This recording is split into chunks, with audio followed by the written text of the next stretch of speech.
दोस्तों आज हमारे साथ हैं श्री अश्विनी महाजन जी। अश्विनी महाजन जी कई वर्षों से दिल्ली यूनिवर्सिटी में प्रोफेसर हैं, पढ़ा रहे हैं। इसके अलावा स्वदेशी जागरण मंच के वो नेशनल लेवल पर को कन्वेनर हैं और ये एक ऐसे व्यक्ति हैं भारत के अंदर जिनका सम्मान सभी विंग्स में, मतलब आप लोग देखते होंगे राइट विंग लेफ्ट विंग लड़ रहे हैं, कांग्रेस बीजेपी लड़ रहे हैं, कई जगहों पर बहुत सारे लोग लड़ रहे हैं, लेकिन अक्रॉस पार्टी लाइन सभी जगहों पर इनका सम्मान होता है। कई सारे आइडियोलॉजीज के लोग उनके प्लेटफॉर्म पर आकर बैठते हैं, साथ में चर्चा करते हैं। तो इस तरह का एक विस्तृत रूप उनका है। इसके अलावा इकोनॉमिक्स के बारे में, स्वदेशी के बारे में, भारत की कई सारी पॉलिसीज के बारे में उनके लेख इकोनॉमिक टाइम्स, बिजनेस स्टैंडर्ड, इसके अलावा ऑर्गेनाइजर, दैनिक जागरण, कई सारे न्यूज़पेपर्स में छपते रहते हैं। और इन सब चीजों के अलावा यदि मैं बात करूं तो इंटरनेशनल लेवल पर जो जेनेवा में कॉन्फ्रेंस होती है WTO की, उसके भी वो 3 बार भारत सरकार की तरफ से, स्वदेशी जागरण फाउंडेशन की तरफ से उसको भी वो अटेंड कर चुके हैं। वहां पर भारत का पक्ष भी रख चुके हैं। और WTO और वर्ल्ड लेवल पे जो ट्रेड एग्रीमेंट्स होते हैं, बिजनेस होते हैं, उनके बारे में उनका अच्छा खासा अनुभव है। तो आपका बहुत बहुत स्वागत है अश्विनी जी हमारे साथ आज। आशा है हमारे व्यूअर्स आपसे बहुत कुछ सीखेंगे। तो आज का जो हमारा विषय है वो विषय है जो अभी रिसेंटली ये चल रहा है कि हमारा कोरोना का एक क्राइसिस चल रहा है, पेंडेमिक चल रहा है। और इसके अलावा क्या है कि रामदेव बाबा का भी अभी कंटिन्यूअसली एक इशू चल रहा है। तो इसी से जुड़े हुए मैं कुछ आज आपसे प्रश्न पूछना चाहूंगा, कोरोना से जुड़े हुए, पेंडेमिक से जुड़े हुए, बाबा से जुड़े हुए। तो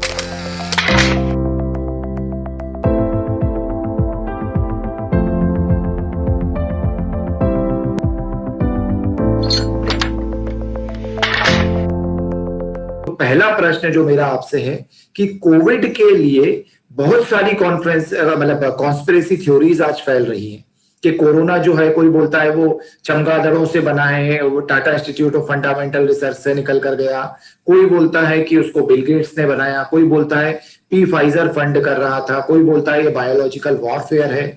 वुहान पर सब लोग एग्री हैं कि वुहान से निकला है, लेकिन उसके पीछे बहुत सारी थ्योरीज हैं। तो आपको क्या लगता है इसके पीछे का सच क्या है कि कोरोना कैसे बना? क्या ये नेचुरल वायरस है आपको लगता है, या ये मैन मेड वायरस है? जी अश्विनी जी। यदि हम सामान्य तौर पर सोचें तो वायरस जैसे होता है वैसे ही मन में आता है कि कहीं से वायरस आया होगा, कहीं किसी पशु से कहीं से आया होगा, सामान्य जन जो विचार करेगा और ये ऐसा ही समझा जाता, सोचा जाता। लेकिन जो घटनाक्रम हुए उसको यदि हम ध्यान से देखें तो शक की निगाह, शक की सुई कहीं ना कहीं जाकर के टिकती है और वो वुहान है। शुभम जी, मैं आपको ध्यान दिलाता हूं कि 14 जनवरी को WHO एक ट्वीट करता है कि यह जो वायरस है ये ह्यूमन टू ह्यूमन संक्रमण नहीं करेगा, यानी मानव से संक्रमण मानव को नहीं होगा। ये 14 जनवरी का ऑन रिकॉर्ड WHO का एक ट्वीट है। तो इससे पहले ये बात ध्यान में आ गई थी कि नवंबर में ही चीन में यह वायरस वुहान इंस्टीट्यूट के आसपास के एरिया में वे फैल गया था।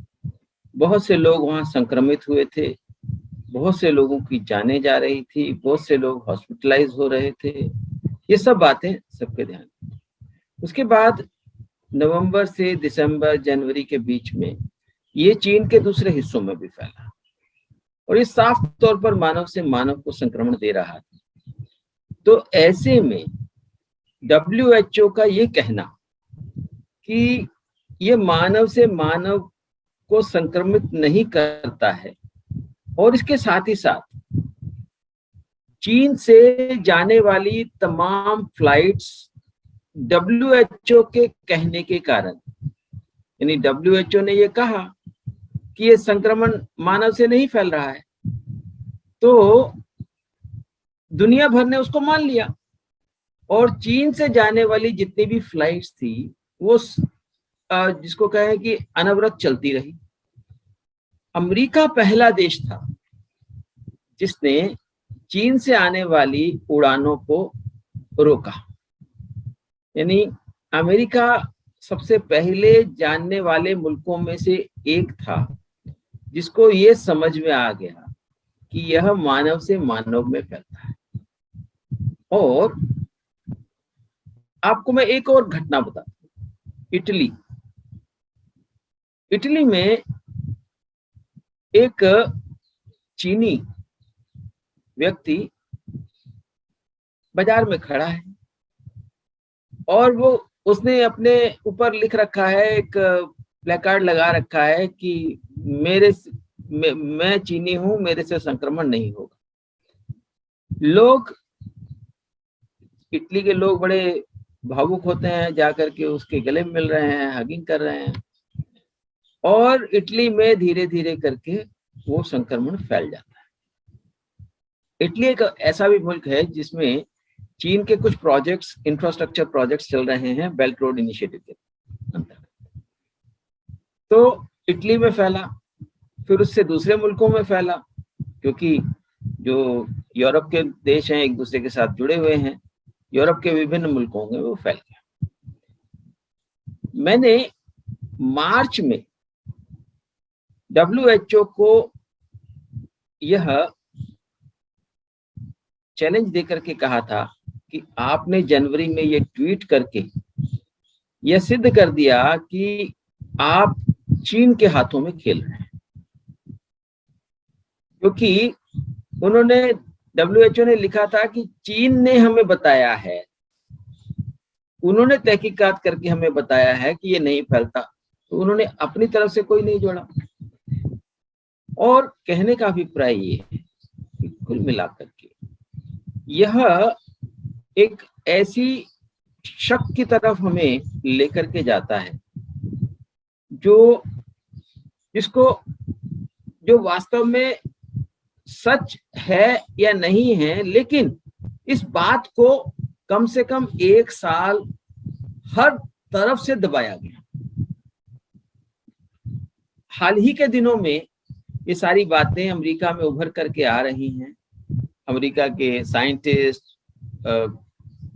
इंग्लैंड का एक साइंस राइटर, वो तमाम ऐसे लोग जो अब बाहर निकल करके आ रहे हैं और ये कह रहे हैं कि ये वायरस नेचुरल वायरस नहीं है, यह मैन मेड वायरस। अब प्रश्न उठता है कि ये मैन मेड वायरस कहां से आ सकता है?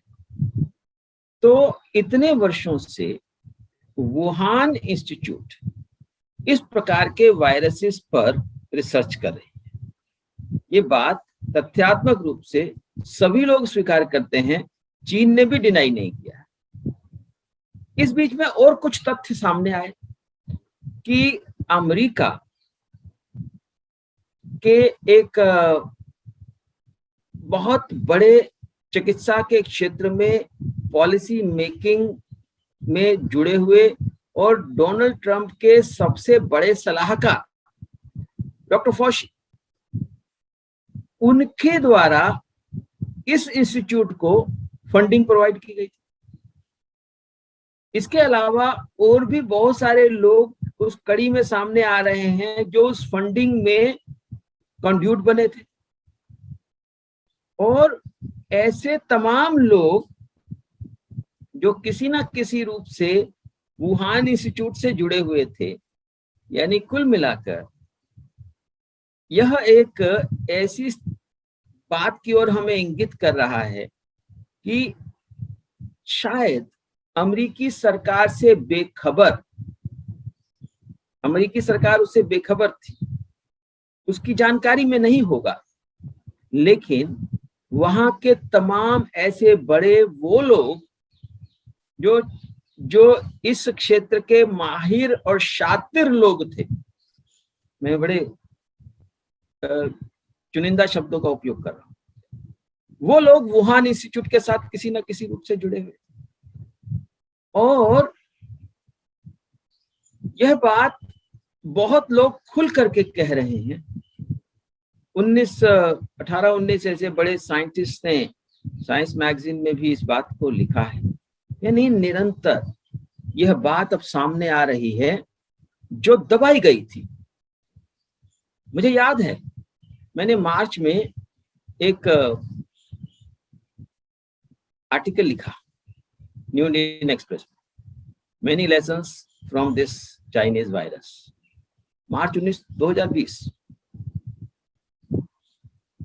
उस समय मैंने जब ये लिखा तो अखबारों ने ये कहा कि डोनाल्ड ट्रंप और स्वदेशी जागरण मंच एक ही पेज पर आ गए, दोनों ही इसको चाइनीज वायरस कह रहे हैं। अखबारों ने इसको रेखांकित किया और उस समय बहुत सारे लोगों ने मुझे क्रिटिसाइज किया कि आप रेशियल हो रहे हो, आप वायरस को किसी देश के साथ जोड़ रहे हो, वायरस होता है उसको देश के साथ क्यों जोड़ा जा रहा है, वगैरह वगैरह। लेकिन दबी आवाज में सब लोग बोलते रहे और चूंकि डोनाल्ड ट्रंप के खिलाफ पूरे दुनिया भर की मल्टीनेशनल कंपनियां हुई थी, क्योंकि वो उनके मंसूबों में कहीं ना कहीं रोड़ा थे। हम जानते हैं कि जिनको हरा करके वो सत्ता पर काबिज हुए थे, मेरा इशारा हिलरी क्लिंटन की ओर है। हिलरी क्लिंटन जो थी वो, अगर आप खोज करेंगे तो पता चलेगा, हिलरी क्लिंटन तमाम अमेरिकन कॉरपोरेशंस के बोर्ड ऑफ डायरेक्टर में थी। तो ऐसी ताकतों को हराने के बाद एक नए प्रकार की सोच, जिसमें चीन के खिलाफ उनका सारा का सारा दारोमदार लगा हुआ था और चीन से सामान नहीं आने देना, make in America, buy Americans, ये नारे लेकर के अपने देश में हम रोजगार निर्माण करेंगे वगैरह वगैरह, ये सब लेकर के चले थे। तो आपने देखा होगा कि अमेरिकी राष्ट्रपति चुनाव के दौरान सारी की सारी शक्तियां, चाहे वो फेसबुक थी, चाहे वो ट्विटर था, चाहे कोई भी था, एंड मौके पर ट्विटर अकाउंट रद्द कर देना। उससे पहले डोनाल्ड ट्रंप की हर ट्वीट को उनके द्वारा ये कहना कि यह सही नहीं है, ये मैनिपुलेटेड है, उस पर क्वेश्चन मार्क लगाना। राष्ट्रपति अमेरिका का, जो दुनिया का सबसे ताकतवर व्यक्ति होता है, मल्टीनेशनल कंपनियों ने अपनी पूरी ताकत उसके अगेंस्ट झोंक दी थी और ये सारी ताकतें डोनाल्ड ट्रंप की उस बात को आगे नहीं आने दे रही थी। ध्यान रखिए कि वो जो कह रहे थे कि ये चाइनीज वायरस है, उसको आगे ही नहीं बढ़ने, लेकिन अब ध्यान में आ रहा है कि मानवता खत्म हो जाए, हमें सच की तह पर जाना पड़े। अगर हम सच की तह में नहीं जाएंगे तो बुजुर्गों को होता है, जवानों को होता है, बच्चों को होने की बात आ रही है, उसके लिए अलग अलग प्रकार के टीकों की बात आ रही है, उसके लिए तमाम प्रकार की कंपनियों के लाभों की बात आ रही है। तमाम कंपनियां जो पहले बैंकक्रप्ट होने वाली थी, अभी उनके शेयर बूम कर रहे हैं। क्यों? क्योंकि वह सब लोग वल्चर्स की तरह, मैं चुने हुए शब्द उपयोग कर रहा हूं, इस समय उस महामारी से सबसे ज्यादा फायदा उठाने की कोशिश कर रहे हैं। तो ये कहीं ना कहीं उस कॉर्पोरेट ग्रीड की तरफ भी हमें लेकर के जाता है, उसकी तरफ भी हमें सोचने को मजबूर करता है।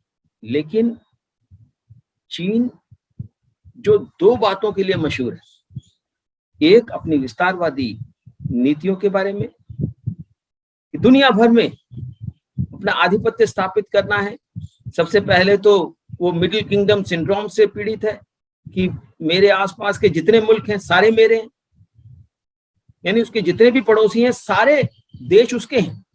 भारत का अरुणाचल प्रदेश तो है ही, वियतनाम उसका है, कोरिया उसका है, तमाम सब देश उसके हैं, क्योंकि वो मिडिल किंगडम है, दुनिया का केंद्र है, उसी का कब्जा होना चाहिए। और पूरी दुनिया पर मुझे कब्जा करना है, इसलिए बेल्ट रोड इनिशिएटिव को लेकर के आए। पूरी दुनिया को कहा कि हम एक इंफ्रास्ट्रक्चर से जोड़ देंगे, और वो इंफ्रास्ट्रक्चर से जोड़ने के नाम पर कम से कम 10 मुल्कों को तो उन्होंने डेट ट्रैप में फंसा लिया। तो एक वो अपनी विस्तारवादी नीतियों के कारण मशहूर है, और दूसरा अपने व्यापार को आगे बढ़ाने के लिए मशहूर, पूरी दुनिया के बाजारों पर कब्जा करना। तो विस्तारवादी आर्थिक नीतियां, विस्तारवादी नीति हो, उसकी फॉरेन पॉलिसी और स्ट्रैटेजिक पॉलिसीज हो, और या तो उसकी व्यापार नीतियां हो, दोनों की पूर्ति करने वाला यह वायरस है। इसलिए कहा जाता है कि अगर हत्या का अपराधी जो है उसके बारे में जांच करते हैं, उसके बारे में कोई आपके पास सबूत नहीं है, तो सबसे पहला बात ये देखी जाती है कि इसका फायदा किसको होने वाला है। तो इस सारे वायरस के संक्रमण के बाद सबसे ज्यादा फायदा अगर किसी मुल्क को होने की उम्मीद है तो वो चीन है। सारी दुनिया बंद है, चीन खुला है। सारी दुनिया में जीडीपी घट रही है, चीन की बढ़ रही है। सारी दुनिया में इंडस्ट्रियल प्रोडक्शन नीचे जा रहा है, चीन में बढ़ रहा है। सारी दुनिया में मोबिलिटी खत्म है, चीन में जारी है। क्या इंगित करती? दुनिया भर को जरूरत है दवाइयों की, चीन कहता है मैं दूंगा। टीकों की जरूरत है, मैं दूंगा। मेडिकल डिवाइसेस की जरूरत है तो मैं दूंगा। तो इसलिए भारत का जवाब, आत्मनिर्भरता का जो जवाब है, वो बिल्कुल सही जवाब है। तो यानी कुल मिलाकर के आपका जो मूल प्रश्न है कि ये कहां से उत्पन्न हुआ, इसके बारे में अभी जो जुड़े हुए लोग हैं इससे, वो काफी सेंसिटाइज्ड हैं और इस विषय को और गंभीरता से देखा जा रहा है। लेकिन शक की सुई कहीं और जाकर के टिकती नहीं है, एक ही जगह पर टिकी हुई है, और मुझे लगता है कि जल्द ही दुनिया के सामने वो सच आ जाएगा। आपने बहुत ही खूबसूरती से, बहुत अच्छे से ये बात समझाई कि किस तरह से सारी चीजें किस मतलब तरफ, किस ओर इंगित कर रही हैं। अभी भले ही कोई रिपोर्ट पब्लिश नहीं हुई हो, कोई क्लियर कट एविडेंसेस उस तरह के ना हो, लेकिन बहुत सारी इस तरह की चीजें हुई हैं जो बता रही हैं कि किस जगह से वो बना होगा और किन कारणों से वो बना होगा। और चीन के ऊपर वो सारी शक की सुइयां जो हैं वो घूम रही हैं। दूसरा एक मेरा प्रश्न इसी से जुड़ा हुआ है कि कई सारे लोग इसमें, जैसा कि आपने शुरू में भी अपने उत्तर में बताया था, कि अमेरिका की कंपनीज को भी मिला हुआ पा रहे हैं। एक रिपोर्ट भी है, एक 2009 की, जो कल हम लोगों ने सर्च किया तो पता चला कि 2009 के समय से पी फाइजर नाम की एक कंपनी वुहान में रिसर्च एंड डेवलपमेंट को फंड कर रही थी। तो सब जानते हैं वो फार्मा कंपनी है, और वो वुहान में 2009 से फंड कर रही थी। उसके बाद अचानक से यहाँ पर वायरस आता है और पी फाइजर वैक्सीन के साथ आ जाती है। तो ये तो एक कोइंसिडेंस भी कहा जा सकता है, और ये भी कहा जा सकता है कि इनका इसमें कुछ हाथ हो। लेकिन जो मेरा प्रश्न है वो ये है कि काफी सारे चीफ मिनिस्टर्स आज ये बोल रहे हैं कि भारत सरकार विदेशी जो, जैसे कि पी फाइजर जैसी जो वैक्सीन हैं, उनको एंटर क्यों नहीं होने दे रही है भारत के अंदर। यदि वैक्सीन की इतनी कमी है तो पी फाइजर को अलाउ कर दे। पी फाइजर पहले भी आई थी, सरकार ने मना कर दिया था। तो इसके पीछे आपका मतलब मैं जवाब जानना चाहता हूं, क्योंकि हमने कुछ ऐसा भी सुना है कि शायद उन्होंने कुछ चीजों पर साइन करने से मना करा था सरकार को, इसके कारण सरकार ने उन्हें रोका था। तो इसके बारे में थोड़ा सा आप बताइए। इस समय जो टीकाकरण है वो इस वायरस का रामबाण माना जा रहा है। सभी को ऐसा लगता है कि टीकाकरण से हम इस वायरस को रोक दें, और कुछ घटनाक्रम दुनिया में ऐसे हुए हैं कि अमेरिका ने मास्कलेस अपने आप को अनाउंस कर दिया है। इजराइल है और कुछ मुल्क हैं जिन्होंने अपने संपूर्ण पॉपुलेशन को, अडल्ट पॉपुलेशन को उन्होंने टीकाकरण कर दिया है। तो इसलिए स्वाभाविक तौर पर भारत में भी ये मांग उठ रही है कि हमारी पॉपुलेशन को जल्दी से जल्दी वैक्सीनेट कर दिया जाए। हमें ये बताते हुए अच्छा लग रहा है कि भारत दुनिया की फार्मेसी है। 200 मुल्कों में भारत की दवाइयां सप्लाई होती हैं, तो भारत के टीके सप्लाई होते हैं वैक्सीनेट के लिए। हम दुनिया का मैन्युफैक्चरिंग हब है, आज से नहीं है, दशकों से। और हमारे इस स्ट्रेंथ को तोड़ने का प्रयास पिछले 20 सालों में चीन के द्वारा किया गया, और उसमें उस समय की सरकारों ने, जब ऐसा हो रहा था, उनको पूरा साथ दिया। जब भारत में उन्होंने एपीआई एक्सपोर्ट करने शुरू किए और उसको डंप करना शुरू किया, यानी कोई एपीआई है, एमॉक्सिसाइक्लिन है जैसे, ये फॉलिक एसिड है, आप फॉलिक एसिड या एमॉक्सिसाइक्लिन जो रेट पर भारत में बिकता है उससे 1/4 रेट पर उसको सप्लाई कर दो, तो भारत की कंपनी तो बंद, और आएगा तो सिर्फ चीन से। जैसे ही भारत की कंपनियां बंद हुई, चीन के ऊपर हमारी निर्भरता हो गई, तो उन्होंने फॉलिक एसिड की कीमत 13 गुना बढ़ा, एमॉक्सिसाइक्लिन की कीमत 3 गुना बढ़ा। इससे लोगों को ध्यान में आ गया, भारत को भी ध्यान में आ गया, सरकार को भी, ये तो गलत हो रहा है। मोदी जी की सरकार तब तक आ गई थी। तो अब भारत में पुनः एपीआई को रिवाइव करने की कोशिश हो रही, लेकिन भारत हमेशा से दवाइयों का हब रहा है, तो अभी तक हम एपीआई चीन से और बाकी मुल्कों से लेकर के आ रहे थे, अब वो एपीआई भारत में बनने लगी। दूसरी तरफ जो वैक्सीन हैं, जो बच्चों को वैक्सीन लगाई जाती है, तो पहली बार हो रहा है कि सब लोगों को वैक्सीन लग रही है। बच्चों को वैक्सीन लगाई जाती है ताकि भविष्य में उनको कोई बीमारी, सामान्यतः सब वही हैं, आप हम सब लोगों को डीपीटी ऐसे सब लगे हुए हैं इंजेक्शंस। बच्चों को अभी थोड़ी ज्यादा संख्या में लगते हैं, पेंटावेलेंट लगता है और बाकी तमाम प्रकार के हेपेटाइटिस बी का इंजेक्शन लगता है, वो सारी बातें। तो हम मैन्युफैक्चरिंग हब है, इसीलिए जब देश में वैक्सीन विकास की बात आई तो भारत में कम से कम ऐसे 10 प्रयास शुरू हुए, उसमें से कुछ प्रयास फलीभूत हो गए।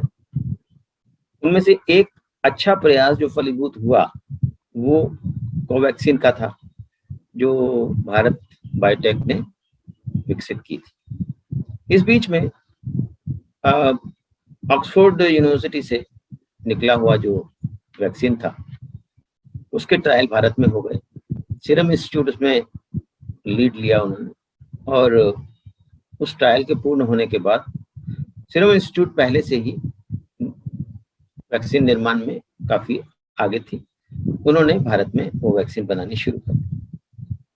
लेकिन टेक्नोलॉजी का फर्क है, तो इसलिए उन्होंने ज्यादा बड़ी संख्या में वैक्सीन बना ली, कोवैक्सीन थोड़ी कम संख्या में बनी। कोवैक्सीन लगभग 2.5 करोड़ बनी, तो उन्होंने 17.5 करोड़ बनाई, तो टोटल 20 करोड़ भारत को वैक्सीन लग गई। कुछ वैक्सीन अभी पाइपलाइन में है, बन रही है, कुछ वहाँ स्टेट गवर्नमेंट्स के पास पड़ी है वगैरह।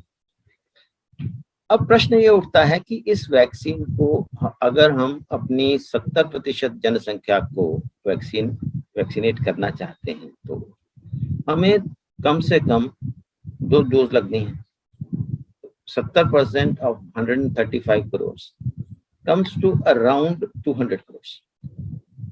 तो सरकार ने ये योजना बनाई है कि यह 200 करोड़ की जो वैक्सीन है वो आने वाले महीनों में कैसे कैसे उसकी निर्मित होगी।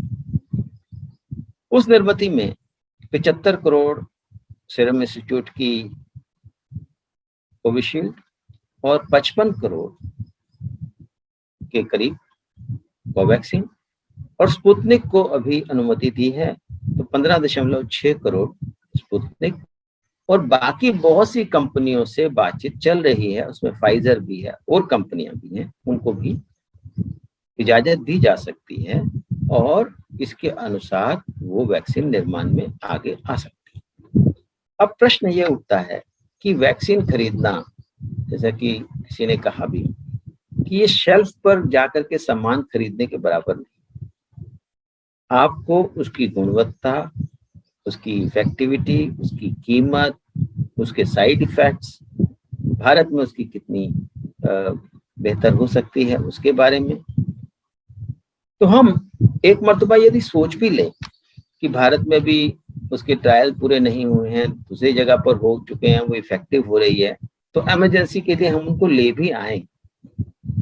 लेकिन अगर उसका कोई दुष्प्रभाव होता है, लोग मरते हैं, साइड इफेक्ट्स होते हैं, तो उसका जिम्मेवार कौन होगा? कंपनी का कहना है कि ये जिम्मेवारी आप लीजिए। और दूसरे देशों में जहां पर उन्होंने ये वैक्सीन जबरदस्ती थोपी है, बेची है, उनसे ये लिखवाया है। मैं यहाँ आपके श्रोताओं को ये बात बताना चाहता हूँ, उन्होंने ये लिखवाया है कि अगर इसके कोई क्लेम्स होते हैं तो वो उस देश के एसेट्स में से दिए जाएंगे। यानी भारत में अगर हम इसको अलाउ कर देते हैं, तो अगर कोई व्यक्ति उसकी क्लेम लेता है, मांगता है कि मेरे को वैक्सीन से ये दुष्प्रभाव हो गया, तो उसके लिए आप दिल्ली का एयरपोर्ट बेचो या अपना कोई पोर्ट बेचो या अपनी कोई जमीन बेचो या कुछ भी बेचो, देश को बेचो, लेकिन पैसा उसमें से दिया जाए, कंपनी नहीं देगी। ये एक महत्वपूर्ण शर्त है जिसको भारत सरकार ने मान्य नहीं किया है। कोई भी संप्रभु सरकार इस प्रकार की जो कहें कि अपमानजनक शर्तों को कैसे स्वीकार कर सकती है? और वो सरकार जो लगातार इस काम के लिए आगे बढ़ रही है। मैंने अभी बताया कि 75 और 55 लगभग और 15.6 यानी 145 करोड़ की हम वैक्सीन बनाने की प्रक्रिया में लग चुके हैं। ऑलरेडी काम शुरू हो गया है।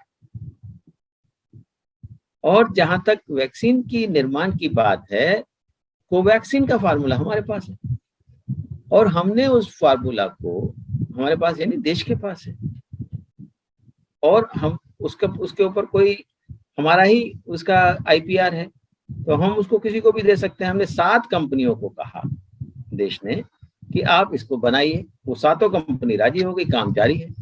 यानी लगातार उसका निर्माण हो रहा है। ऐसे ही सीरम इंस्टीट्यूट को भी कहा है कि आप भी अपना फार्मूला दूसरी कंपनियों को दीजिए और वो बनाना शुरू करें। स्पुतनिक का अभी फिलहाल ये है कि 15.6 करोड़ डोजेस बनेंगी, लेकिन हो सकता है और भी ज्यादा बन जाए और प्रयास करने की जरूरत होगी। देश सक्षम है, हमारी कंपनियां सक्षम हैं, लेकिन अपमानजनक शर्तों को के ऊपर वैक्सीन को नहीं लाया जाएगा। ये बात तो सुनिश्चित करनी होगी ना। इसलिए यदि हम वैक्सीन की बात करें तो वैक्सीन के संदर्भ में मुझे पक्का विश्वास है। इसलिए नहीं कि कोई भारत सरकार कह रही है या कोई और कह रहा है, क्योंकि हम वैक्सीन में वर्ल्ड लीडर हैं और वो वर्ल्ड लीडर इसलिए हैं कि हमारे पास 25 कंपनियां हैं जो वैक्सीन निर्माण में क्षमता रखती हैं।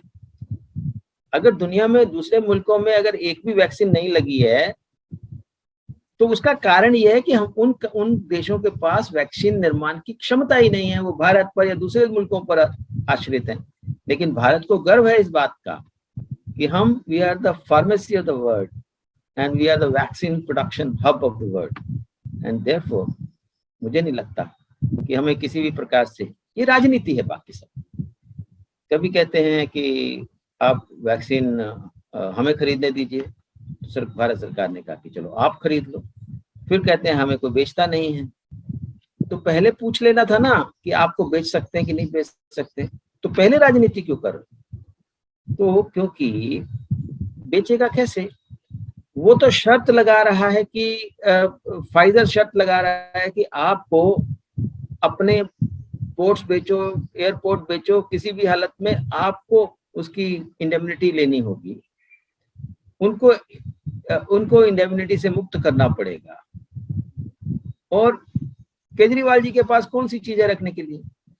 यानी अगर मान लिया केजरीवाल कहें या कोई और कहे, उनके पास तो कुछ है नहीं, वो भारत सरकार को इसलिए चाह रहे हैं, इसलिए। लेकिन भारत सरकार क्यों करेगी?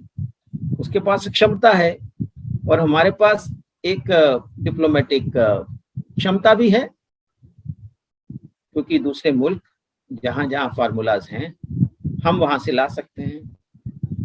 भारत सरकार ने WTO में भी बहुत प्रभावी तरीके से निवेदन किया है ट्रिप्स वेवर का, कि जो ट्रिप्स की क्लॉजेज हैं पेटेंट की, जो ट्रिप्स की क्लॉजेज हैं मोनोपोली की, वो क्लॉजेस लागू नहीं रहेंगी अगर वो ट्रिप्स वेवर हो जाता है। और ट्रिप्स वेवर होना जरूरी है, क्योंकि इस मानवता के समक्ष इससे बड़ी पेंडेमिक नहीं हो सकती। उसमें ट्रिप्स में लिखा हुआ है, उसमें स्वदेशी जागरण मंच शुरू से ही इसमें इन्वॉल्व है। ट्रिप्स के निर्माण से लेकर वहां विषयों को ठीक प्रकार से प्रस्तुति हो भारत सरकार के द्वारा, इस काम के लिए स्वदेशी जागरण मंच पिछले 30 साल से संघर्ष कर रहा है। तो हमें मालूम है कि ट्रिप्स का वेवर होना जरूरी है, होगा ही, और उसके लिए हम तमाम प्रकार के एफर्ट्स कर रहे हैं। 120 मुल्क हमारे साथ आ गए हैं और बाकी मुल्कों को बनाने की कोशिश हो रही है। अभी स्वदेशी जागरण मंच ने थोड़ा सा यूरोपियन यूनियन ने कहा था कि हम इसके लिए समर्थन में नहीं है, तो स्वदेशी जागरण मंच ने यूरोपियन यूनियन को पत्र लिखा था। अमेरिका वैक्सीन के संदर्भ में हमारे साथ आ गया है। उन्होंने कहा कि वैक्सीन में ट्रिप्स वेवर के लिए हम तैयार हैं। यानी कुल मिलाकर भारत सरकार के द्वारा देश के अंदर कंपनियों के साथ अंतर्राष्ट्रीय स्तर पर WTO में अमेरिका के साथ, यूरोप के साथ, दूसरे मुल्कों के साथ लगातार संपर्क साध करके उसको, इस विषय को आगे सॉर्ट आउट करने की कोशिश हो रही है। और उसके बारे में उन्होंने घोषणा भी किया। मुझे लगता है कि सरकार इसके बारे में काफी संवेदनशील है और यह बहुत आसानी से हम इस वर्ष के अंत तक अपनी संपूर्ण जनसंख्या को, मैं यहाँ पर अंडरलाइन करके कह रहा हूँ, हमें भारत सरकार के स्वास्थ्य मंत्री के कथन पर विश्वास होना चाहिए कि हम अपनी संपूर्ण पॉपुलेशन को टीकाकृत कर लेंगे। और मैं आपको ये भी बताना चाहता हूँ, आपके श्रोताओं को आपके माध्यम से, कि भारत इस समय दुनिया का सबसे तेजी से टीकाकरण करने वाला देश है। सबसे ज्यादा लोगों को दुनिया भर में हमने टीकाकृत किया है। हमारी जनसंख्या उनसे ज्यादा है, इसलिए प्रतिशत के रूप में हमें कम दिखाई देता है। लेकिन यदि हम दूसरी तरफ से प्रतिशत देखते हैं, तो मैं आज ही एक ट्वीट के माध्यम से एक पत्रकार को जवाब दे रहा था, जब उन्होंने कहा कि नरेंद्र मोदी जो हैं वो असफल रहे हैं, तो मैंने यही कहा कि भारत से 5 गुना ज्यादा संक्रमण दर है अमेरिका में, उसके बारे में आप नहीं कह रहे हैं। भारत से 8 गुना ज्यादा मृत्यु दर है अमेरिका में, उसको भी आप नहीं कह रहे हैं। लेकिन भारत असफल रहा है। हम जानते हैं हर जान की कीमत है, हमें हर जान बचानी है, लेकिन आप गलत तरीके से 5 गुना जो असफल लोग हैं, 8 गुना जो असफल लोग हैं, उनके बारे में आप कुछ नहीं कह रहे हैं। लेकिन भारत के बारे में हर कोई प्रश्न उठा रहा है। टाइम मैगजीन, दूसरे लोग अपने अमेरिका में नहीं देख रहे हैं, लेकिन भारत की तरफ देख रहे हैं। हम उनको कहते हैं कि आप अंतर्मुखी होइए, बाहरमुखी नहीं होइए। हम अपनी चिंता खुद कर लेंगे, आप अपनी चिंता खुद कर लीजिए।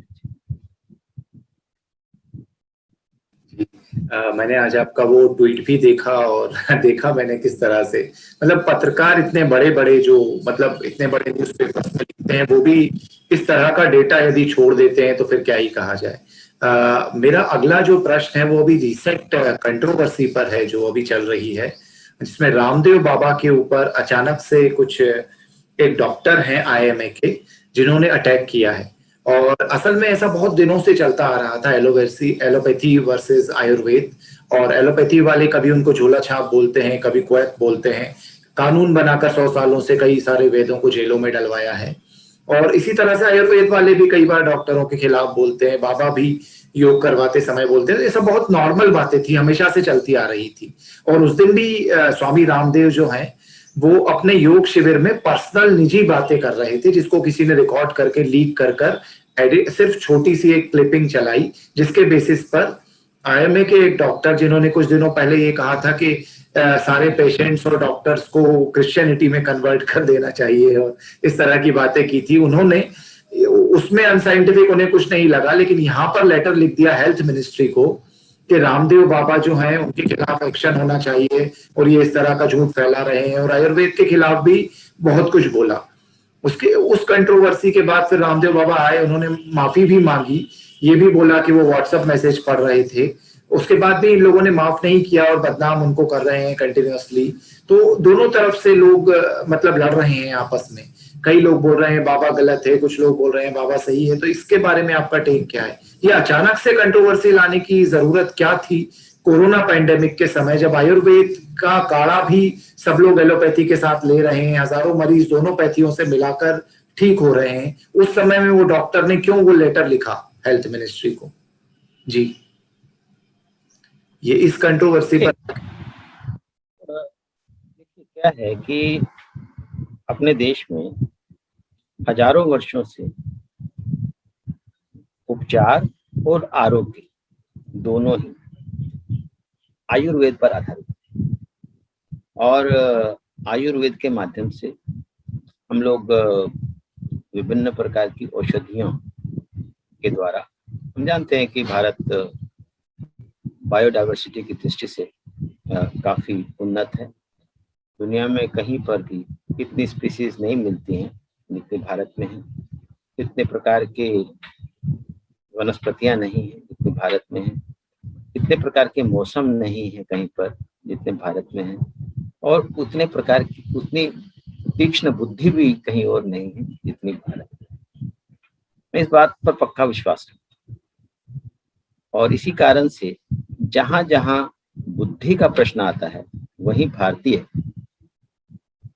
आपको आगे दिखाई देंगे। चाहे अमेरिका में साइंटिस्ट की बात हो, डॉक्टर्स की बात हो, या भारत में इसरो की बात हम करें, जितने भी जहां पर भी व्यक्ति के बुद्धि और कौशल का प्रश्न आता है वहां भारतीय आपको सबसे आगे खड़े हुए दिखाई देते हैं। इसलिए हम आयुर्वेद की दृष्टि से, आयुर्वेद वास्तव में उन सब ऋषि मुनियों, जिसको हम साइंटिस्ट कह सकते हैं, रिसर्चर्स कह सकते हैं, तो हम जैसे ऋषि मुनि कहते हैं तो हमारे दिमाग में हमेशा वो भगवा धारण किए हुए कोई ऋषि दिखाई देते हैं, वैसा नहीं।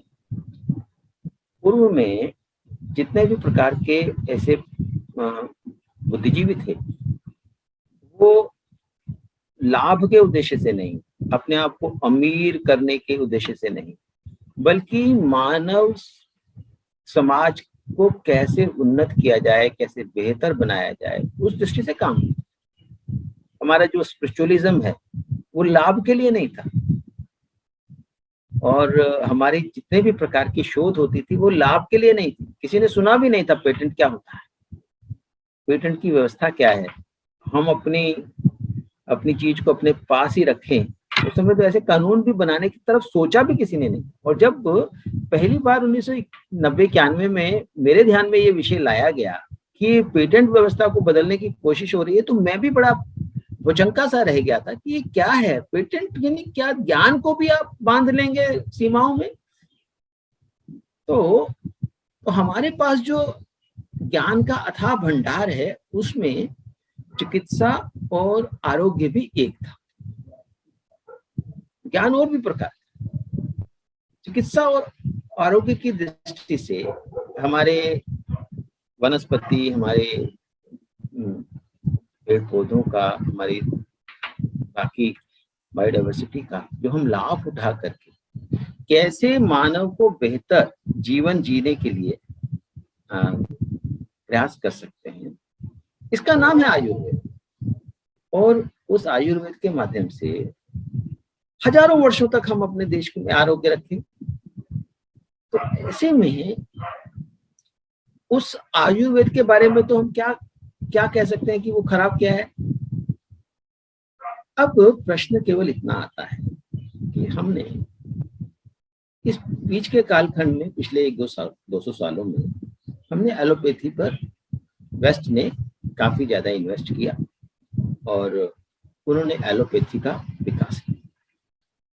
तो क्योंकि हम भी हजारों वर्षों की गुलामी में रहे और उसके बाद जो 200-300 साल की जो बड़ी गुलामी थी अंग्रेजों की, तो हम आयुर्वेद को भूल करके, अपने परंपरागत ज्ञान को भूल करके, बड़ा प्रयास भी हुआ उसके लिए, आप परंपरागत ज्ञान भूल जाइए और हमारी हम जो कह रहे हैं उसकी बात सुनिए। तो मोस्ट साइंटिफिक मोस्ट ऑथेंटिक केवल एलोपैथी ही होती है, ऐसा उन्होंने हमें समझाना शुरू किया और हमने समझना शुरू किया। और ऐसे में धीरे धीरे करके हमने उपचार यानी एलोपैथी ऐसी बात समझनी शुरू कर दी। डॉक्टर्स के पास हम जाते हैं, कोई गलती नहीं है, हमने और भी पद्धतियां हो सकती हैं। कोई होम्योपैथिक डॉक्टर्स के पास भी खूब लोग जाते हैं।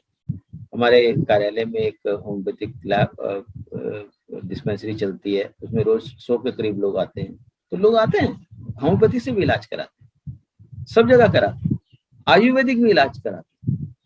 बाबा की अगर इतनी दवाइयां बिकती हैं तो इसका मतलब कोई ना कोई तो, और ये बात कही जाती है कि बाबा दवाइयों के कारण इतने अमीर हो गए, तो अगर दवाइयां बिकती हैं तो इसका मतलब आयुर्वेद में लोगों का विश्वास है, तभी बिकती है ना।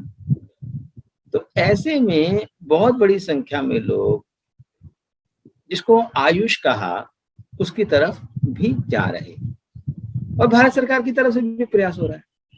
ऐसा नहीं है कि कोई समाज ही केवल देख रहा है, सरकार ने भी बहुत सघन प्रयास किए हैं और उसके लिए अलग से विभाग भी बनाया है मंत्रालय में, और उसमें उसके लिए एलोकेशन भी होती है, उसमें रिसर्चेस भी हो रही हैं, उसमें अलग अलग अस्पतालों में उसके लिए डिपार्टमेंट्स भी बन गए हैं। ये बात सबके सामने। अब ये भी बात है कि देश में चिकित्सा के क्षेत्र में डॉक्टरों की कमी, और जो इलाज है वो सभी पैथीज के माध्यम से हो सकता है, और खासतौर पर सर्जरी वगैरह जैसे हम बात करते हैं तो हम जानते हैं कि हमारे आदिकाल से ही हमारे यहाँ सर्जरी होती रही है, हमारे ऋषि मुनि करते थे। अब वो ऋषि कहते थे उनको वो, लेकिन वास्तव में तो वो सर्जन थे। आज अगर हम सर्जन के नाते डॉक्टर त्रेहन को या किसी और को जानते हैं तो उस समय के सर्जन वो हुआ करते थे, क्योंकि उस समय तो एलोपैथी और सर्जरी उस प्रकार की नहीं थी ना। तो ऐसे में ये सभी जो पैथीज है, एलोपैथी है या आयुर्वेदिक है या होम्योपैथी है या कोई और है, ये सारी एक दूसरे की पूरक है, क्योंकि ये सब मानवता के लिए है। व्यक्ति बीमार हुआ, उसमें कुछ विकृति आई, उसको इलाज होना है या उसकी सर्जरी होनी है, तो ये काम हमारे चिकित्सा पद्धतियों का है। लेकिन जब कोई एक चिकित्सा पद्धति वाला व्यक्ति ये कहे कि मेरी ही चिकित्सा पद्धति सबसे अच्छी है, मैं इकोनॉमिक्स का प्राध्यापक हूँ, तो ऐसे में और दूसरे भी प्राध्यापक हैं, हमारे डिपार्टमेंट में 17 लोग हैं, तो मैं कहूँ कि मैं सबसे सुपीरियर हूँ, बाकी 16 लोगों तो सारे क्वैक्स हैं, ऐसा नहीं हो सकता ना। इसलिए हम सब एक दूसरे के पूरक हैं। इसलिए अपनी भाषा पर नियंत्रण रखना ये जरूरी है। ऐसा लगता है कि जो इस अहम के भाव से जो पीड़ित लोग हैं वे इस प्रकार की कोई ना कोई प्रेस में या अन्य प्रकार से चीजों को लेकर के आते हैं, पत्र लिखते हैं। भारत सरकार को पत्र लिखा है कि आपने ये कैसे उनको अलाउ कर दिया इस काम के लिए। शायद छोटी सर्जरीज के लिए भारत सरकार ने अनुमति दी थी आयुष को, आपने कैसे कर दिया। यानी इसलिए मैंने उस समय भी लिखा था एक ट्वीट के माध्यम से कि आपको आईएमए क्यों कहें फिर? अगर आप कहते हैं कि केवल एलोपैथी ही सुप्रीम है, तो फिर हम आपको आईएमए नहीं कहेंगे, आपको एलोपैथिक एसोसिएशन बोल देंगे, आपको आईएए बोल देते हैं, आईएमए क्यों बोले? तो इसलिए हमारा ये कहना है कि अगर आप रिप्रेजेंट कर रहे हो देश की तमाम मेडिकल पर्सनल्स को, तो आपको किसी एक का पक्ष नहीं लेना चाहिए। और दूसरे, भारत एक, जैसे जो विषय आपने बताया कि आईएमए के चीफ ने कुछ एक विशेष पूजा पद्धति के संदर्भ में उनके पक्ष में कुछ बात कही, तो हमारा जिसको पंथ निरपेक्ष देश है, तो ऐसे में पंथ निरपेक्ष है तो उसके बारे में अगर कोई ऐसा व्यक्ति इस प्रकार से करता है, उसके खिलाफ जो भी कानूनी कार्रवाई होनी है करनी चाहिए। लेकिन अलग अलग प्रकार की पद्धतियों का एक दूसरे का सम्मान होना चाहिए। और हम ये भी कह रहे हैं साथ में, स्वदेशी जागरण मंच के नाते हमारा ये सुविचारित मत है कि इस सारे प्रक्रिया में ये मल्टीनेशनल कंपनियां अपना फायदा कमाने की कोशिश न करें। कहते हैं कि दो बिल्लियों की लड़ाई में बंदर जो है वो फायदा उठाता है, वो कहानी बड़ी मशहूर है। तो ऐसे में ये मल्टीनेशनल कंपनियां अपना फायदा कमाने की कोशिश न करें। भारत के लोग समझदार हैं, उनको मालूम है कैसे ठीक होना है, उनको मालूम है कैसे इलाज कराना है। और मैंने देखा है कि बहुत बड़ी संख्या में लोग आयुर्वेदिक इलाज के माध्यम से, होम्योपैथिक इलाज के माध्यम से भी इस कोरोना वायरस के युग में अपने आप को ठीक कर पा रहे हैं।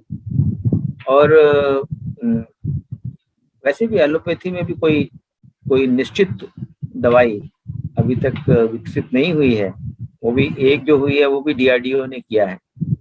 तो हमारा ये मानना है कि ये पैथीज आपस में लड़े नहीं और सब लोग मानवता के लिए काम करें, सब लोग एक दूसरे के प्रति आदर और सम्मान रखें। मैं जानता हूँ कि अधिकांश जो डॉक्टर्स हैं वे ऐसा ही मानते हैं, लेकिन आईएमए हो सकता है कुछ राजनीतिक कारणों से ऐसी इस प्रकार की भ्रांतियां फैलाने की कोशिश कर रहे हैं। तो लेकिन मैं यहाँ पर किसी एक का पक्ष नहीं ले रहा हूँ, ना मैं बाबा का पक्ष ले रहा हूँ, ना आईएमए का पक्ष ले रहा हूँ, लेकिन सब एक दूसरे का सम्मान करें और देश में मानवता के लिए सब लोग काम करें, ये काम जरूरी है। कि आपने बताया कि दोनों पैथियों को असल में मिलकर काम करना चाहिए, तभी मानवता के लिए भला हो पाएगा, अच्छा हो पाएगा, अपेक्षाकृत एक दूसरे के ऊपर कीचड़ उछालने के और इस तरह की राजनीति करने के। तो मेरा एक अंतिम प्रश्न आपसे है कि जैसा कि आपने शुरू में भी बताया और बाद में भी कि डब्ल्यूटीओ के अंदर, मतलब डब्ल्यूटीओ कई बार हमने देखा है कि पहले अमेरिका के पक्ष में झुक जाया करता था और अभी चाइना के पक्ष में झुक रहा है। और फार्मा लॉबी भी दुनिया में और डब्ल्यूटीओ में बहुत ज्यादा स्ट्रांग है कि वो अपनी बात मनवा लेती है। तो भारत स्वदेशी आधार पर कैसे इन चीजों से निपटेगा, कैसे जीत सकता है? यदि यूनाइटेडली ये बड़े बड़े कॉरपोरेशन से, बड़े बड़े संस्थान अपना एक वो चलाते हैं, कार्टेल चलाते हैं, तो कैसे स्वदेशी आधार पर इससे भारत निकल सकता है? What is the way out? जी, कि हम लोग इन स्वदेशी जागरण मंच के नाते और मैं स्वयं भी इन मल्टीनेशनल कंपनियों के कृत्यों के बारे में बहुत दिनों से देख रहा हूँ। स्वदेशी जागरण मंच का जन्म तो 1991 में हुआ था, लेकिन इससे पहले ही स्वदेशी जागरण मंच से जुड़े हुए जो कार्यकर्ता बाद में स्वदेशी जागरण मंच का निर्माण किया, वो सब लोग इस सारे घटनाक्रम से जुड़े हुए थे जो गैट की नेगोशिएशंस का था। क्या हुआ कि पहले एक मंच हुआ करता था जिसका नाम था GATT, general agreement on trade and tariff, और वहां पर सभी मुल्क आपस में बैठ करके बातचीत करते थे कि आपस में व्यापार कैसे बढ़ाना है। लेकिन बात है लगभग 1988 की, कि इन कंपनियों ने एक अपना कार्टेल बनाया और इन कंपनियों ने कहा कि जिस प्रकार से दुनिया में व्यापार चलता है इससे तो हमें लाभ नहीं होगा, अपने लाभ को कैसे बढ़ाया जाए। तो आपको विश्व व्यापार के कानूनों को बदलना पड़ेगा। वो कानून कैसे बदलेंगे? वो कानून बदलेंगे कि आप जो भी एग्रीमेंट्स होते हैं गैट के अंदर, उनको आप बाध्यकारी बना दीजिए, बाइंडिंग बना दीजिए। अभी तक बाइंडिंग नहीं थे, क्योंकि एक मंच था, वहां पर फैसले होते थे, लोग कहते थे कि ठीक है, आप अपने घर आ गए वापस, आपने कहा घर में आके देखा, सोचा, विचार किया कि ये फैसला तो ठीक नहीं था, तो हमने कहा कि हम नहीं मानते, हो गया खत्म। कहा कि नहीं, अब आप जो कहोगे वो मानना पड़ेगा, बाध्यकारी हो गए। हमने कहा चलो वो मान भी लेंगे, कोई बात नहीं, लेकिन क्या मानना है? तो उन्होंने कहा 4 विषय आपको मानने का। एक विषय उसमें से ट्रिप्स का विषय था। तो मैं वहां पर ही रुकता हूं, क्योंकि बाकी विषयों के बारे में जाएंगे तो विस्तार में और बात करेंगे। तो ट्रिप्स में trade related intellectual property rights, यह जो मुद्दा लाए गए, उसमें कहा कि आप सभी सदस्य देशों को अपने अपने आईपीआर कानूनों को बदलना पड़ेगा। वो पेटेंट कानून होगा, वो कॉपीराइट कानून होगा, वो डिजाइन होगा, कोई भी, ये तमाम प्रकार के जितने आईपीआर कानून है, हमारे यहाँ 7 के करीब कानून थे ऐसे, तो उन सबको आपको बदलना पड़ेगा। पेटेंट कानून में क्या बदलाव होगा? पेटेंट कानून में यह बदलाव होगा कि अभी तक प्रोसेस पेटेंट था, प्रोडक्ट पेटेंट। चलो ठीक है, पहले प्रोसेस ही पेटेंट होता था, अब प्रोडक्ट ही पेटेंट। तो प्रोडक्ट पेटेंट होगा तो प्रोसेस ऑटोमेटिकली उसका भी पेटेंट हो जाएगा, प्रोडक्ट का तो हो ही गया। और जो सीमा है, समय सीमा, वो 14 साल से बढ़ाकर 20 साल हो गई, यानी उनको ज्यादा प्रोटेक्शन हो गई। और ओवरऑल ज्यादा प्रोटेक्टेड हो गई मल्टीनेशनल कंपनियां, वो कंपनियां जिनके पास पेटेंट राइट्स हैं। मान ऐसे लगता है कि पेटेंट का मतलब है कि आपने शोध किया, आपने पेटेंट करा लिया, जैसे मैंने कोई पेटेंट करा लिया, आपने कोई पेटेंट करा लिया, उसका कोई मतलब नहीं। पेटेंट वो है जो कंपनियों के पास है और जो कंपनियां उसे फायदा उठाती हैं। दवाई बनाने का पेटेंट उनके पास। ऐसे जितने भी पेटेंट हैं, आपने या किसी और युवा ने कोई पेटेंट लिया, कंपनी उसको खरीद लेगी, क्योंकि उनको अगर लगता है ये लाभकारी है तो उसको खरीद लेंगे। यानी 95% of the patents are held by the companies. तो वो कंपनियां क्या करती हैं उस पेटेंट का? उससे एकाधिकार हो गया। आपने कोई दवाई बनाई, वो आपने कहा कि हम ही बनाते रहेंगे, 20 साल खत्म हो गए, तो आपने कहा कि हमने दोबारा पेटेंट कर दिया, अप्लाई कर दिया कि अब पहले तो हम 3 गोली देते थे, अभी 2 ही गोली से काम हो जाएगा। पहले हम इंजेक्शन से देते थे, अभी हम गोली से देने लग गए, या पहले हम गोली से देते, अब इंजेक्शन से देने लग गए। यानी वही साल्ट यदि हम अलग अलग प्रकार से करेंगे, तो हमने कहा कि हम ये बात नहीं मानते कि कोई भी फॉर्मूला आप चेंज कर दोगे और आप कहोगे कि नया पेटेंट दे दो, हम नहीं मानते। तो हमने अपने कानून में लिखा, इंडियन पेटेंट एक्ट में, कि mere a frivolous change in the dosage or like that will not be considered for repatenting. यानी repatenting, evergreening of patent हमने मना कर दिया। इससे बड़ी तकलीफ है उन कंपनी। लेकिन भारत का जो पेटेंट कानून है, जो ट्रिप्स एग्रीमेंट के बाद बना, वो दुनिया के लिए एक मिसाल बन गया। ये होता है, हमने कंपनियों को बांधने के लिए, उसमें स्वदेशी जागरण की एक बड़ी भूमिका रही। हमने कंपनियों को बांधने के लिए वो पेटेंट की जो व्यवस्था थी रीपेटेंटिंग की, उसको समाप्त किया आर्टिकल 3D के अंतर्गत। सीड्स और प्लांट्स पेटेंट नहीं हो सकेंगे, आर्टिकल 3J ऐड किया। जो जेनरिक दवाइयां हैं वो बनती रहेंगी, यानी कोई भी साल्ट नेम से कोई भी दवाई जो ऑफ पेटेंट हो गई है वो बनाएंगे लोग, आप देखते हैं जेनरिक दवाइयाँ, अगर दवाई कुछ 100 रुपए की मिलती है, जेनरिक दवाई 5 रुपए की मिल जाती है।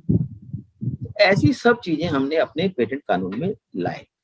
लेकिन दुनिया भर की जो मल्टीनेशनल कंपनियां थी, अमेरिका में हो, दूसरी जगह हो, वो बहुत महंगा सामान बेचती हैं और वो पावरफुल होती चली गई। अभी भी आप देखिए कि टीका के बारे में जो फाइजर कंपनी जिसका आप नाम ले रहे थे, उसका जो रेवेन्यू इस साल का होने वाला है वो $26 अरब का है। एक ही कंपनी का रेवेन्यू $26 अरब। खर्चा कितना होता है हम लोग जानते हैं। जो टीका वो 3,000 रुपए का बेच रहे हैं, भारत में वो टीका 150 रुपए में खरीदा है।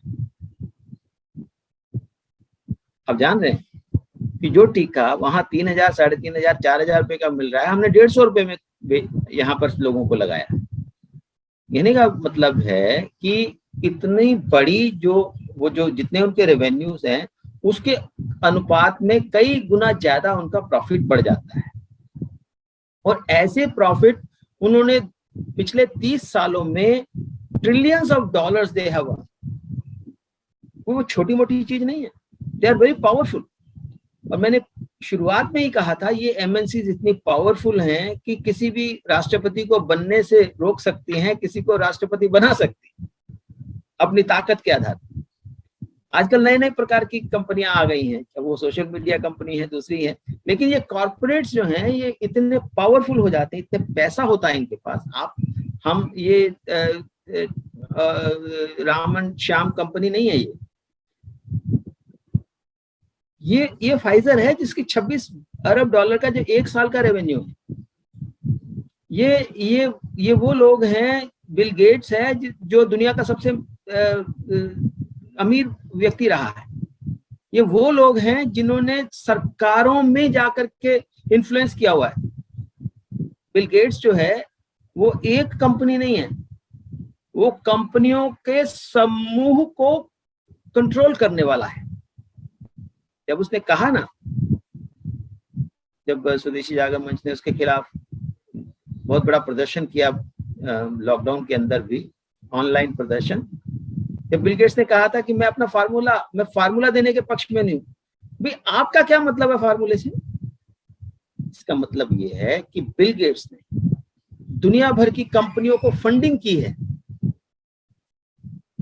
और वो फंडिंग के माध्यम से वो कंपनियां, उनके पास जो आईपीआर है वो उसके अधिकार में है। इसलिए वो कह रहा है कि मैं आईपीआर नहीं देने दूंगा।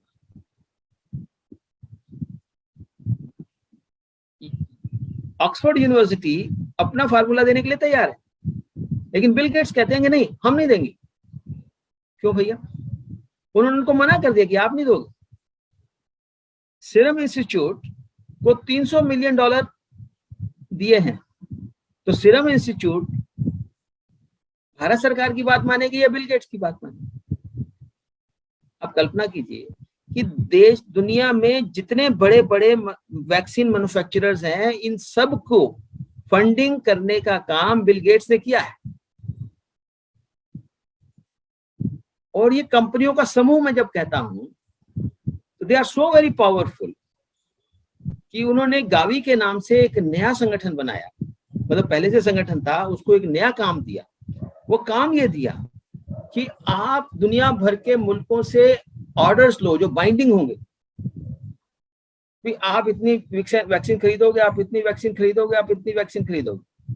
कीमत भी नहीं बताई और सबसे ऑर्डर प्रोक्योर करने की बात की। भारत ने ऑर्डर नहीं दिया, भारत ने गावी की बात नहीं मानी, बिल गेट्स की बात नहीं मानी। तो हमारा ये कहने का अभिप्राय है कि दुनिया भर की कंपनियां गिद्ध की तरह इस मानवता के ऊपर आए हुए संकट से ज्यादा लाभ कमाने की कोशिश कर रही है। इसलिए स्वदेशी जागरण मंच एक कोशिश में है कि हम इन गिद्धों को सफल नहीं होने दें। मानवता के ऊपर आए हुए इस खतरे के कारण दुनिया के मानवता खत्म हो जाए, ऐसा नहीं होने देंगे।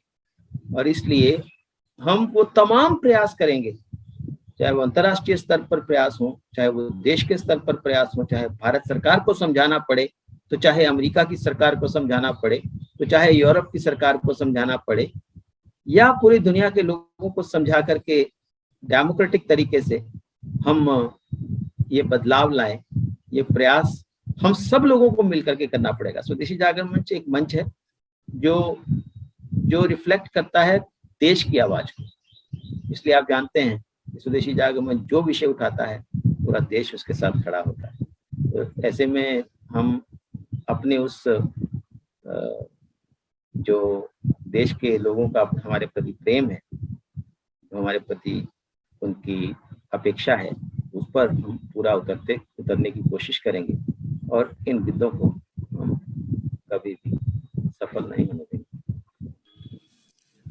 बहुत धन्यवाद अश्विनी महाजन जी, आप हमसे जुड़े और आपने इतनी आसान भाषा में ये सभी बातें बताई। ये आपकी सबसे बड़ी खासियत है कि जनरली हम बहुत सारे इंटेलेक्चुअल्स को बुलाते हैं तो वो इतनी टेक्निकल लैंग्वेजेस में बोलते हैं कि कठिन भाषा लोग समझ नहीं पाते। आपने बहुत ही आम लोगों की भाषा में बहुत बड़ी बड़ी बातें और बहुत कठिन बातें आसानी से समझा दी। तो आशा है बहुत सारे युवाओं के मन के वो सभी प्रश्न हल हुए होंगे, जो एलोपैथी वर्सेस आयुर्वेद चल रहा है, जो कोरोना कैसे बना, या फिर इस तरह के मल्टीनेशनल्स किस तरह से ऑपरेट या काम कर रहे हैं।